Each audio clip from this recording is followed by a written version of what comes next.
a reply from a teller. Pwede natin siya isa lang at state your name please. Tungkol doon sa tinatawag na cancellation. So being a teller, so meron kang alam. Good afternoon po. Ako po si Zinaida Salvador, 23 years Lotto Teller. Okay, saan po kayo Lotto teller, ma'am? Makati po. Sa Makati. Okay.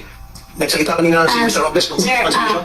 yung mga previous years, meron po nangyaring ganyan kasi mismo ako yung nakita nun.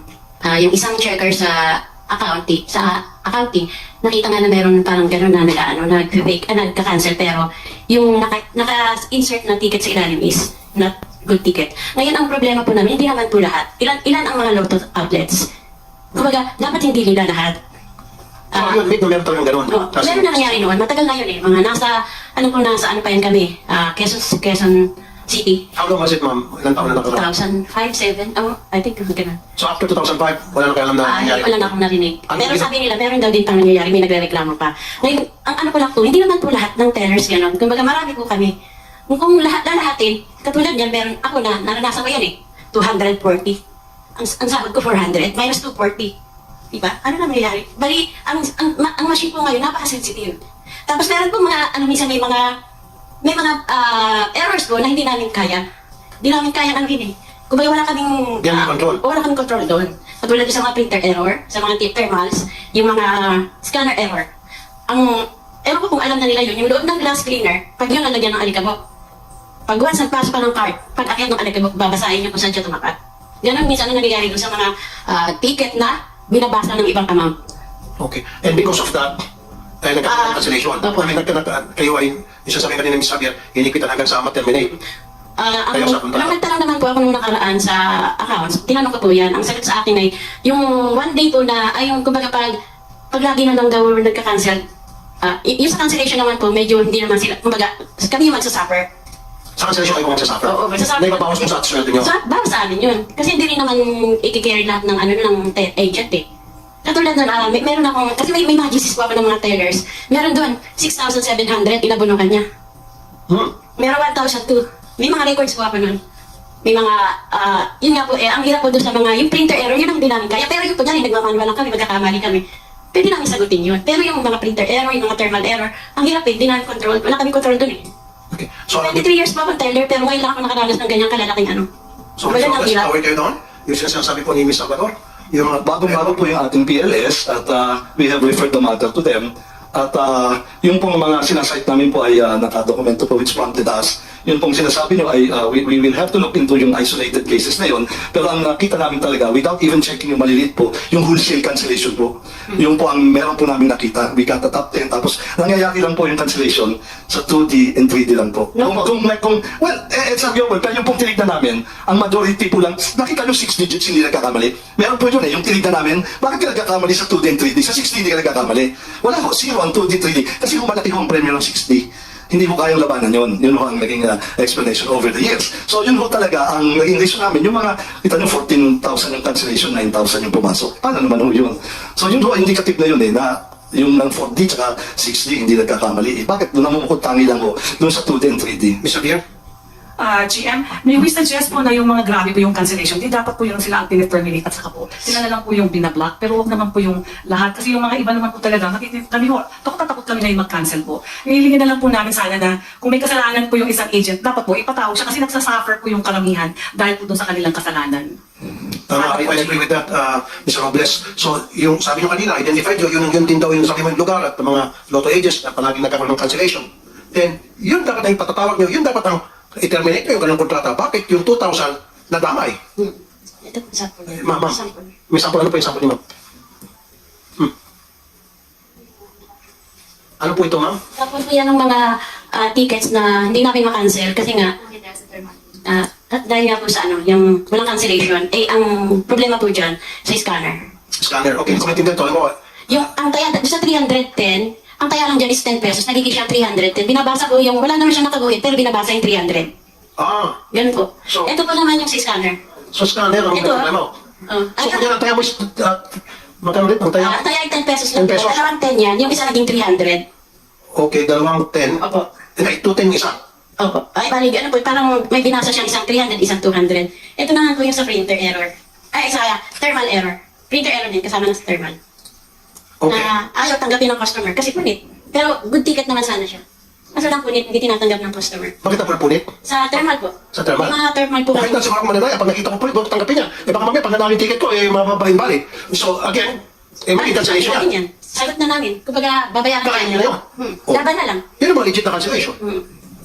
So, maraming dahilan. Yung sinasabi niyo po, naintindihan ko kayo, Mr. Robles, may mga gusto lumakit, gusto labanan, nagigirila kung tawagin, against PCSO. Okay, legit yun. Dapat yun ang mga parusahan. Huwag yung mga talagang honest to goodness na pagkakamali. Na hindi nila beyond their control. Tulad nun yung... Tsaka po yung, kumbaga bigla kasi nagkaroon ng cancellation, wala man lang leeway na pwede kami tumawag. Kunyari, may cancel kaming malaki. Pwede sana namin itawag sa hotline. Kahit pagtawag sa hotline, wala. Makulit.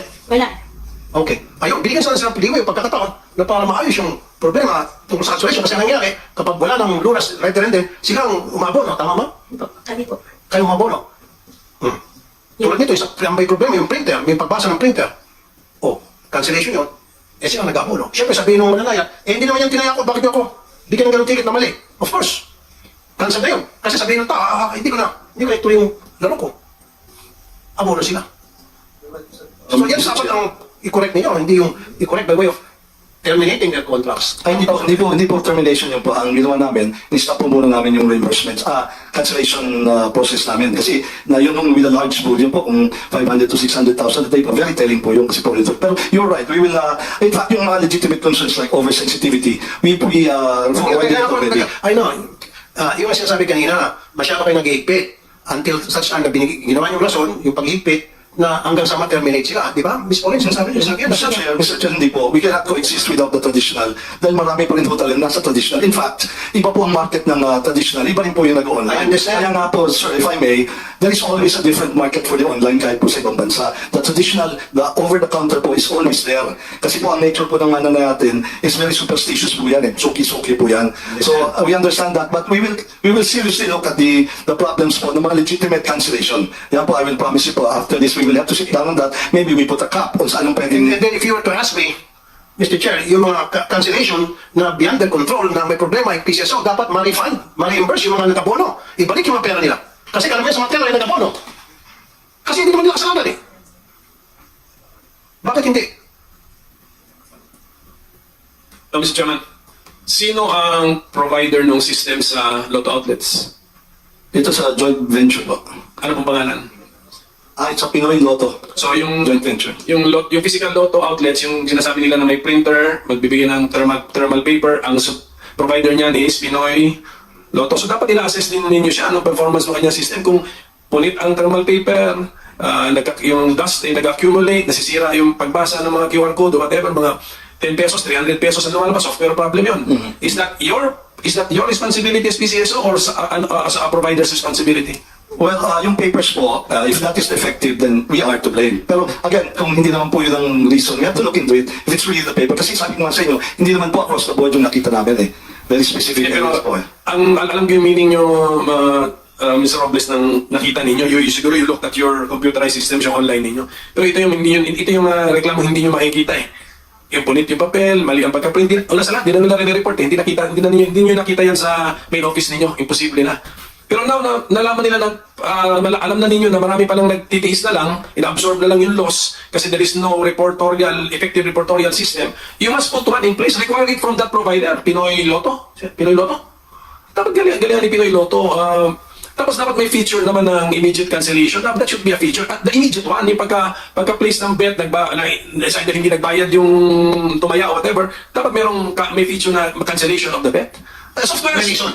Bigyan ka ng reason. bigyan ng reason. Bigyan ng minute, the reason. Yes. I mean, hindi pa software, Yes. hindi pa software. Ano sa kayo, hindi naman mag-abono. Yung mga teller. Pacific Online Systems Corp, you know how to write code, di ba? I mean, ganda Yung Pinoy yung- Hindi, pero asking them, kasi online betting din sila eh. That's code. Madali lang yan sa code, right? Yes, Sir Chairman. Pwede po siyang Yeah, you can give a grace period of 2 minutes. meron siyang 5 minutes na. 5 minutes, grace period. Dati po sa traditional system. Yeah, di ba? I mean, tinatanong lang kita sa natas niya, parang kasaman in the business niya, parang kayang gawin yan, right? It should not be insurmountable, di ba? Yes po, So, 100%. ganun lang siguro, Mr. Chairman, to the PCSO family, itrato yung pamilya din ninyo itong mga outlets natin. Ngayon lang ba sila nagkaroon ng tayo makasalita? Na makasalita ng narinig ninyo? Wala ba tayong regular ano? Wala bang, wala na intervention ng Senado? Wala bang regular ano kayo? Stakeholders forum or summit? Whatever. Acknowledge AGM, this na po siya po ang head ng aming branch operations. He's been here for the longest time. Go ahead and state your name. Sir, I'm Rebelisa Gabuyo, the AGM for Branch Operations Sector, handling all the lotto agents po. Sir, kami po in partners po sa kanila. Lahat po ng concern nila, last December po, lahat po ng branch managers natin, nag-meeting po sa kanila para to address po lahat ng mga concerns nila. Please understand that we are transitioning into a PLS. So lahat po kami, October po nag-start yan. Marami po kaming naging challenges. So ngayon we are, October lang po. So we are very sensitive po, that is right. Pero po yung sinasabi nilang concerns nila, inelevate na rin po namin yung sa JV Lotto. So we are addressing po that one. Okay, thank you. Now, doon ako sa nagbumukhang kawawa yung mga teller. Ilan na po sa inyo po monitoring ang na-cancel dahil ang pagkakamali ay sa printer, ang pagkakamali ay sa system? Reported lang po nila ngayon sa amin yun eh. Siguro po may mga na-receive na po kami mga about mga 25 lang po na sumusulat sa amin for their concerns na ganun po. Pero, isn't it right? Tama si Senator Coco Pimentel. I-evaluate niyo po yung provider niyo, yung Pinoy, anong pangalan nun? Yes sir. Sir, we Okay already, na kailang sipakin niyo at magpaano kayo muna, magpabid kayo ng bagong provider. sir, we already wrote them po regarding these concerns And po. what was their answer? Until you said that.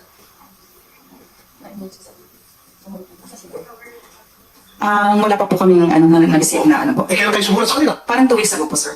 2 weeks ago lang. Ay, matagal itong problema to. Ang cancellation nag-start ng November po nag-start yung cancellations. November 30 po. Okay. Ma'am, regardless kung magkano amount, basta yung na-cancel, yung ticket, dahil sa computer system, kasalanan po ng Pinoy, pangalan niya ulit? Pinoy Lotto po. JV Pinoy Lotto. Pinoy Lotto, at kasalanan po ng PCSO, gusto ko po ma-refund. Basta't valid, pag may mga copy silang mga ticket, pinakita sa inyo, i-refund. Wala pong check or check, gusto ko po ma-refund. Magkano sweldo ng mga teller? Bilang minimum, kung isa wala pa sa minimum, pagkatapos, dundugasan pa. I-refund. Nga pa pa. O, 5 pesos rin, tapos mag-abono siya 500. Di ba? Refund po. Hindi ako papayag. Lahat ng mga teller na nag-abono dahil sa kasalanan ng Pinoy Lotto, magpakita kayo ng ebidensya at kailangan i-refund. It doesn't matter kung yung Pinoy Lotto mag-refund o yung PCSO. Sige po, we will take that in consideration. Lalo na po, valid talaga. Kaya nga po, sinulatan namin, we have to check kung totoo yung oversensitive kasi maaari nga naman po talaga. We will just allow us po to do the processing lang po kasi maaabuse din po. Ganyan po yung nangyari nung nakaraan po. I understand, of course, sir. Pero kaya sabi ko nga, magpakita lang sila ng ebidensya na yung cancellation ay pagkakamali ng Pinoy Lotto at ng PCSO na walang kinalaman sila. We will determine that po. We will determine that Once po. determined, kailangan i-refund sila, yung mga teller. Kasi sila po yung tinatamaan, sila po yung nag-abono. Yung po yung point ko dito. Nagkakaintindihan po ba tayo? Okay? So, Mr. Salvador, okay sa inyo? Itong sorry ko na pong ticket nyo. Okay, receive niyo po ito para makarefund po kayo.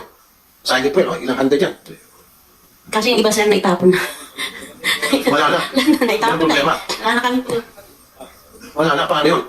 Wala pang way na malaman yun, Mr. Robles, sa computer? Oh, sige po, ipakita natin yung sa PCSO later para makita.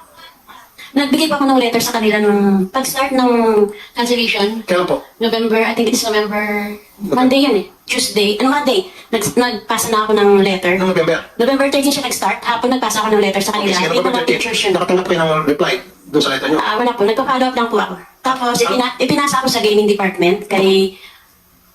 Forgot the name. So, nagkaroon ba ng resulta yung pagpapalak niyo po? Wala pa po hanggang Hanggang ngayon? Bali, ano daw po, for, ang tawag doon, yung parang for discussion pa. For discussion. O, ayan po. Nagfollow pa ako kay Mr. Andy. November 13 hanggang ngayon, November, December, January, 2 months na, wala pa rin siyang nakuha ang kasagutan doon sa kanyang problema. At pinagpapasapasan siya parang bola. Yes, ma'am.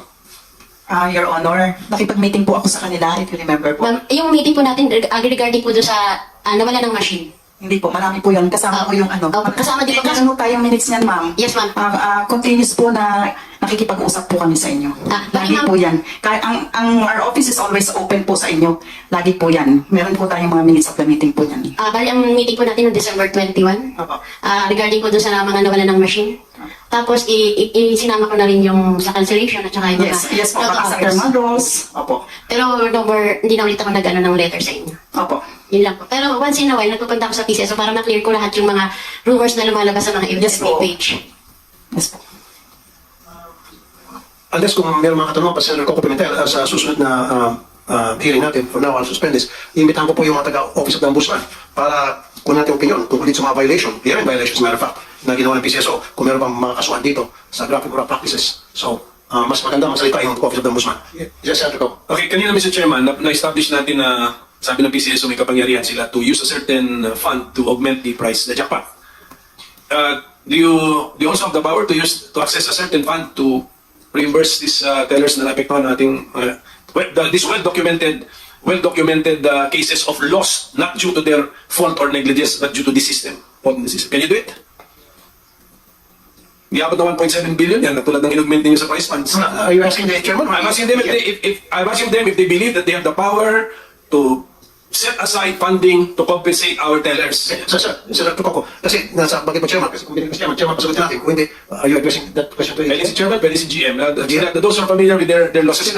Naka-aside si GM na legal basis to augment the price fund. Hindi Okay, pa rin. sige, Senator Chairman, would you like to answer the question? Please? Well, Senator Leader? I would like to suggest that since these are operational concerns, actually, not really policy issue yet. It's a matter of finding funds where we can help the lotto agents who suffered certain damages. These are concerns that should be addressed by the finance people, accounting, budget, and maybe in consultation with COA. Then when the consultation is done and it needs more action, then we will act on it. Pero siguro naman offhand, if you can, you have the guts to augment your jackpots by 1.7 billion, you can set aside fund to compensate the real damaged tellers and lotto operators. Of course, ang understanding natin kanina is aware kayo that some are gaming the system, trying to game the system. Hindi kasama sa usapan yung mga yon. Okay? Ito yung mga kasama sa usapan natin, yung sila Miss Salvador na kitang-kita niya naman from experience, yung real life experience yun eh. Okay? Yun ang, basta look for that fund, that, i-announce yun na, there's that fund so that you can help them. Kaya nyo na yung 1.7 billion, na laki lang to augment the jackpot prices. Kaya din niyo po ito, I'm sure. Yes, Mr. Chairman, I fully agree with this statement, and we will exert effort to find the funds. Thank you. Senator Coco, Senator Leader Coco Pimentel, as I promised earlier, para mapagbigyan natin yung maraming mga katanungan mula sa mga maraming mananaya, I would call for an executive session, Senator Coco, tungkol doon sa nanalo para gusto ko malaman yung identity noon natin sa Senado in an executive session. Nang sa gayon, masatisfy natin yung mga mananaya. Kasi ang sinasabi, ito'y kumakalat na sa kahaka na, tropa raw ni GM ang nanalo. Yun lang. Can we do that? Yeah, so secure natin yung lugar at maraming maalis dito muna. Okay, so session is suspended for the meantime.